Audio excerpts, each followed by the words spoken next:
नमस्कार दोस्तों, हम पढ़ रहे थे मारवाड़ का इतिहास और मारवाड़ का इतिहास में हमने मालदेव तक का जो इतिहास है वो पढ़ लिया था। मालदेव के बाद आगे का इतिहास हम देखेंगे। तो आइए शुरू करते हैं।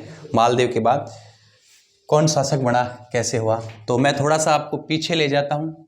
देखिए इधर मालदेव, एक सेकंड, यदि आप बात करें, एक सेकंड में थोड़ा सा आपको पीछे ले जा रहा हूँ। जोधपुर का मालदेव से हमने पढ़ लिया। तो मालदेव की देखो एक पत्नी का नाम था स्वरूपदे। ठीक, मालदेव की एक पत्नी का नाम था स्वरूपदे, एक पत्नी का नाम था लाछलदे। लाछलदे, तो एक पत्नी लाछलदे, एक पत्नी मालदेव की स्वरूपदे। कहते हैं मालदेव प्लस लाछलदे बराबर एक लड़का हुआ था राम। ठीक, और मालदेव प्लस स्वरूपदे मतलब स्वरूपदे के दो लड़के थे। एक था मोटा राजा उदय सिंह। कौन था? मोटा राजा उदय सिंह, ये बड़ा था। और छोटे वाला जो है, इसका जो इन दोनों का छोटा जो पुत्र था उसका नाम था चंद्रसेन। याद रखिएगा, क्या नाम था? चंद्रसेन। और मालदेव किसके प्रभाव में रहता था? मालदेव स्वरूपदे के प्रभाव में रहता था। तो जाहिर सी बात है कि स्वरूपदे अपने लड़कों को ही नेक्स्ट उत्तराधिकारी नॉमिनेट करवाएगी। तो देखो ये राम को तो वंचित वैसे होना ही था क्योंकि ये मालदेव स्वरूपदे के प्रभाव में रहता था। तो ये तो केलवा चला गया। केलवा कहाँ है? केलवा है कुमलगढ़ के पास राजसमंद में। ये तो वहाँ जाके रहने लग गया। ठीक, अब इनके प्रभाव में, स्वरूपदे के प्रभाव में आकर चंद्रसेन को क्या बना दिया? छोटे लड़के को क्या बना दिया? उत्तराधिकारी। और मोटा राजा उदय सिंह को वंचित कर दिया, लेकिन इसको कौन सी जागीर दे दी? फलोदी की जागीर। और ये बन गया जोधपुर का राजा। तो ये जरूरी था। मैं थोड़ा सा बता देता हूँ, जैसे कि आप मानचित्र में देख रहे हो, है ना, ये जोधपुर। तो जोधपुर का राजा तो हो गया कौन? चंद्रसेन, याद रखिएगा। और इधर ये जगह है जोधपुर के अंदर, ये है फलोदी। और फलोदी का राजा कौन है? फलोदी जागीर दे दी, छोटी जागीर है, वो किसको दे दी? मोटा राजा उदय सिंह। तो ये जोधपुर के पास ही पड़ते हैं। कहते हैं चंद्रसेन और जो है चंद्रसेन और मोटा राजा उदय सिंह के बीच में एक संघर्ष भी होता है। फलोदी के पास एक जगह है लोहावट जगह। तो युद्ध हुआ इन दोनों के बीच, लोहावट का युद्ध, जिसमें उदय सिंह की क्या हो जाती है? हार हो जाती है। और चंद्रसेन की क्या हो जाती है? जीत हो जाती है। ये चीज़ें मैंने एक साथ बता दी, हालांकि युद्ध ये बाद में हुआ था। तो आपने देखा कि किस तरीके से मालदेव के दो लड़के, कौन? एक तो राम और एक उदय सिंह, ये दोनों को वंचित करके स्वरूपदे के प्रभाव में आकर चंद्रसेन को क्या बना दिया? राजा। हालांकि ये दोनों भाई फलोदी के निकट, इनमें संघर्ष भी होता है। ये इस युद्ध का नाम है लोहावट के युद्ध, जिसमें चंद्रसेन जीत गया और मोटा राजा उदय सिंह हार गया।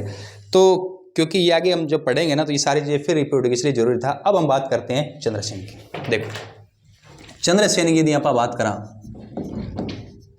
तो चंद्रसेन बहुत इजी है। इसको थोड़ा सा हम कालक्रम में डालकर देख लेंगे ना, तो आपको याद रह जाएगा। कैसे? देखो चंद्रसेन के कालक्रम की बात करें तो आपको याद रखिए, मैं लिख रहा हूँ 1541। 1541 में चंद्रसेन का हो गया जन्म। माता पिता लिखने की जरूरत नहीं है। 1541 के बाद में 62, आपको वैसे ही याद है, मालदेव की मृत्यु के बाद ये क्या बैठा? गद्दी पर बैठ गया। अब देखो क्या हुआ इधर, क्योंकि दिल्ली और राजस्थान की राजपूताना का हमेशा संघर्ष रहा। ये दिल्ली और दिल्ली का राजा है अकबर। इसका थोड़ा टाइम पीरियड आप याद रखिए। अकबर जो गद्दी पर बैठा था वो बैठा था 1556 में और मृत्यु हो जाती है 1605 में। मैंने इसलिए लिखा था कि क्योंकि हिस्ट्री में समकालीन चीज़ें ध्यान रखनी है, रटा नहीं माना। तो 62 में ये गद्दी पर बैठा। अब साल आया, देखो ये जोधपुर में चंद्रसेन है, ध्यान से सुना। यहाँ तो कौन बैठे हैं? चंद्रसेन बैठे। अब ये है अजमेर। अजमेर पर मुगलों का क्या था? अधिकार था, मतलब अकबर का अधिकार था। और अजमेर का जो गवर्नर था, शासक था, वो था हसन कुली। ठीक, जो अकबर के अंडर में काम करता था। तो क्योंकि अजमेर जोधपुर से ज़्यादा दूर है नहीं, तो जैसे ही ये 62 में ये गद्दी पर बैठा, मालदेव की मृत्यु हो गई। और इधर कौन है? इधर अकबर है। तो अकबर सोच रहे हैं कि यार क्या करें अब, क्योंकि 2 ही साल हुए हैं। तो उन्होंने सोचा कि चलो, क्योंकि इनके भाइयों में आपस में क्या है, संघर्ष चल रहा है, तो ये सोच रहे हैं कि चलो अपन ऐसा करेंगे कि हसन कुली को भेजेंगे। अजमेर का जो गवर्नर है अकबर ने उसको भेजा कि आप चलो जोधपुर को घेरो, जोधपुर पर चढ़ाई करो। तो 64 में, राजा बनने के 2 साल बाद ही 64 में जोधपुर पर किसने आक्रमण कर दिया? हसन कुली। हसन कुली खान ने क्या कर दिया? जोधपुर पर क्या कर दिया? आक्रमण कर दिया। हसन कुली जैसे ही जोधपुर पर आया तो ये चंद्रसेन कहाँ चला गया? चंद्रसेन जोधपुर छोड़कर कहाँ चला गया? भद्राजोण चला गया। सर ये भद्राजोण कहाँ है? अरे भद्राजोण है जालोर, है ना, याद रखिएगा। अर्जुन और सुभद्रा का यहाँ शादी हुआ था, ऐसी कथा प्रचलित है, जिस वजह से उसका नाम हो गया भद्राजोण। ये दुर्ग है, ये जालोर में पड़ता है, ठीक है। तो जोधपुर पर किसका अधिकार हो गया?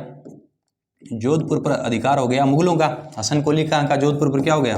अधिकार हो गया, है ना, जोधपुर पर क्या कर लिया? अधिकार। अब देखो क्या हुआ 1570 में, आपको पता है अकबर 1570 में अकबर अजमेर जियारत करने आता है और फिर कहाँ जाता है? नागौर जाता है और नागौर दरबार लगाता है। और आमेर के राजा और इनके ससुर है कौन? भारमल की सहायता से, हमने पढ़ा था, भारमल की सहायता से ये अकबर क्या करता है? नागौर दरबार लगाता है ताकि पश्चिम राजस्थान के जो राजा इनके दीनता मान ले। तो क्योंकि इनके दोनों भाई राम और उदय सिंह इनसे नाराज चल रहे हैं। चंद्रसेन हालांकि जोधपुर का राजा है, लेकिन जोधपुर का किला इनके अधिकार में नहीं है, ये मुगलों से संघर्ष कर रहे हैं। भद्राजोण और फिर सिवाना यहाँ लगातार घूम रहे हैं। अब क्या बात, अब राम सिंह और ये मोटा राजा उदय सिंह ये तो अकबर के नागौर दरबार में 100% जाएंगे कि अकबर जो है वो इनको दे देगा। तो चंद्रसेन ने सोचा कि चलो अपन भी चलते हैं। तो अकबर के दरबार में तीनों लोग गए, ठीक है। तो 1517 में लिख रहा हूँ अकबर का दरबार, अकबर का कौन सा? नागौर दरबार। इस अकबर के नागौर दरबार में सब लोग गए। कौन गए?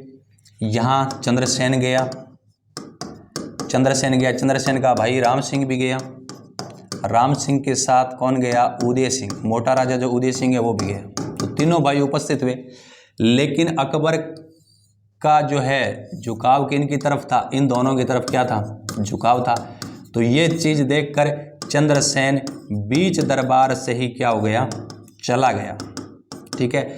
जब इस बात का अकबर को पता चला तो अकबर बौखला गया और कहा, अकबर ने क्या कहा चंद्रसेन के बारे में कि खुदा ने रूप तो बख्शा है, खुदा ने रूप नूर तो बख्शा है चंद्रसेन को, लेकिन भाग्य नहीं, ठीक। अब बात अपन याद रखें। तो हमने 1570 तक देखा, 41 में जन्म, 62 में गद्दी, 64 में हसन कुली का अजमेर पर अधिकार हो जाता है।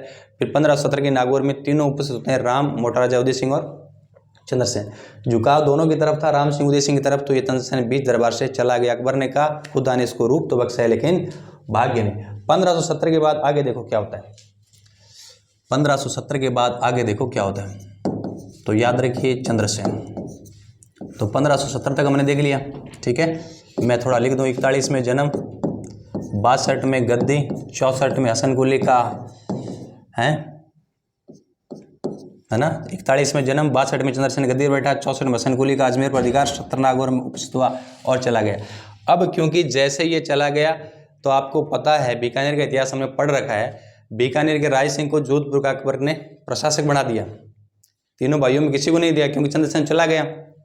दोनों भाइयों को जोधपुर किला नहीं दिया, हालांकि उनका झुकाव उसके पक्ष में था, लेकिन फाइनली जोधपुर का किला उन दोनों भाइयों में किसी को नहीं दिया गया। अभी भी उन्होंने, अकबर ने बीकानेर के राय सिंह को जोधपुर का प्रशासक बना दिया और कहा कि आप जोधपुर के राजा हो। तो 72 से 74 तक राय सिंह यहाँ का प्रशासक रहा और चंद्रसेन को पकड़ने की जिम्मेवारी सौंप दी, ठीक। अब देखिए जरा वापस थोड़ा आइए, समकालीन चीज़ें ध्यान रखोगे तो आपकी ज़्यादा समस्या नहीं आएगी।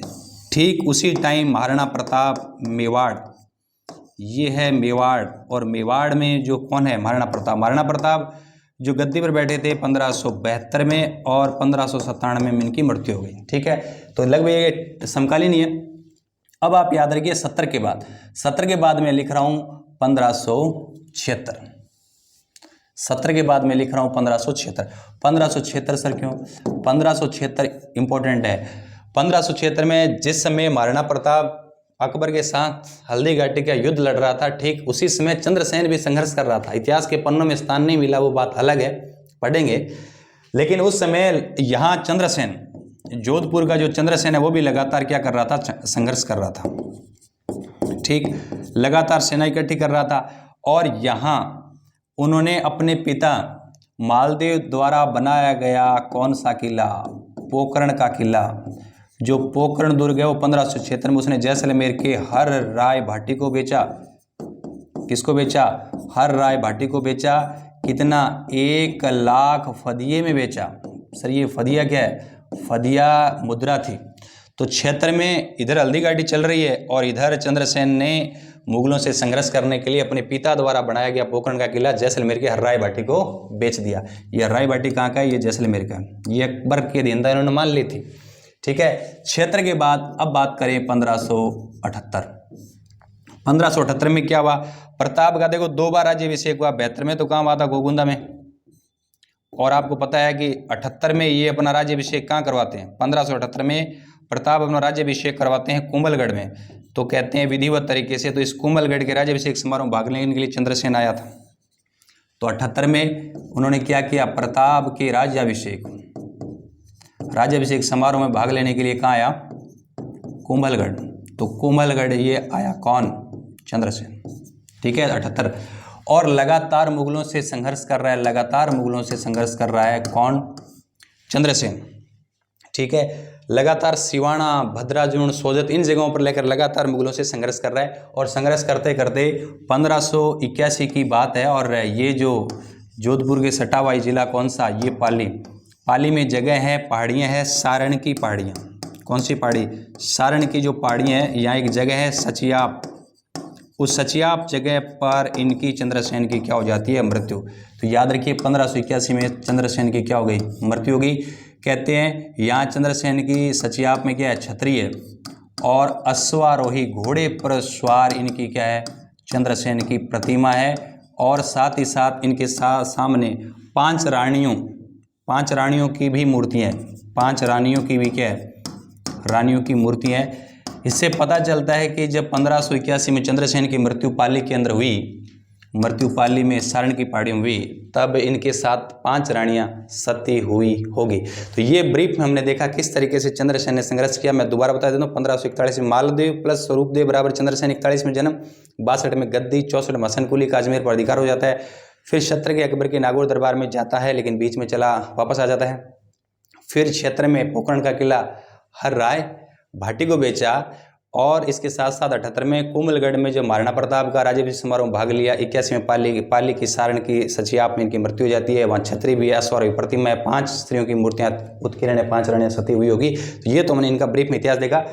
अलग जो इसके अलावा और क्या जो मैटर है जो बच गया, तो वो देखो क्या क्या है। बहुत ईजी है। देखो ये हो गया चंद्रसेन।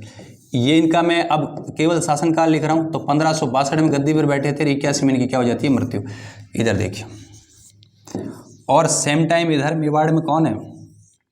ये मेवाड़ है। और मेवाड़ में सेम टाइम कौन है? महाराणा प्रताप। महाराणा प्रताप 1572 में गद्दी पर बैठते हैं और 97 में क्या हो जाती है? मृत्यु। इधर दिल्ली में कौन है? दिल्ली में है अकबर, जो 1556 में गद्दी पर बैठते हैं और 1605 में मृत्यु हो जाती है।